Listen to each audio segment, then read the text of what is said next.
बुल्ढाना की गरीब नवाज़ मस्जिद के रजिस्ट्रेशन के सिलसिले में आज वहाँ के विभागीय प्रादेशिक अधिकारी वक्फ ऑफिसर अमरावती अब्दुल जब्बार साहब की कंप्लेंट लेकर हम यहाँ पे आए थे।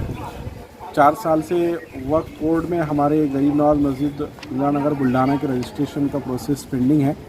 स्थल पड़तालनी का लेटर 6 जून 2022 को वक्फ बोर्ड ने प्रादेशिक वक्फ अधिकारी अमरावती विभाग अमरावती अब्दुल जब्बार साहब को दिया। उन्होंने अभी तक इसकी स्थल पड़तालनी नहीं की। बुल्ढाना में मस्जिद है, वो हमें अमरावती बुलाते हैं कि आपकी फ़ाइल लेकर अमरावती आई।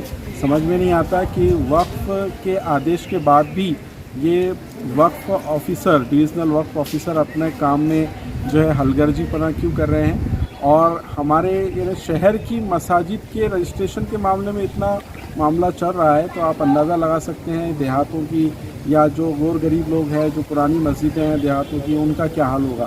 तो हमारी आज सीओ साहब से मुलाकात हुई, उन्होंने हमें यकीन दिलाया है कि हम आपका ये जो कंप्लेंट आपने दी है इस पर जल्द से जल्द कार्रवाई करेंगे। और हम खासदार इम्तियाज़ जमील साहब से भी इस सिलसिले में मुलाकात की है।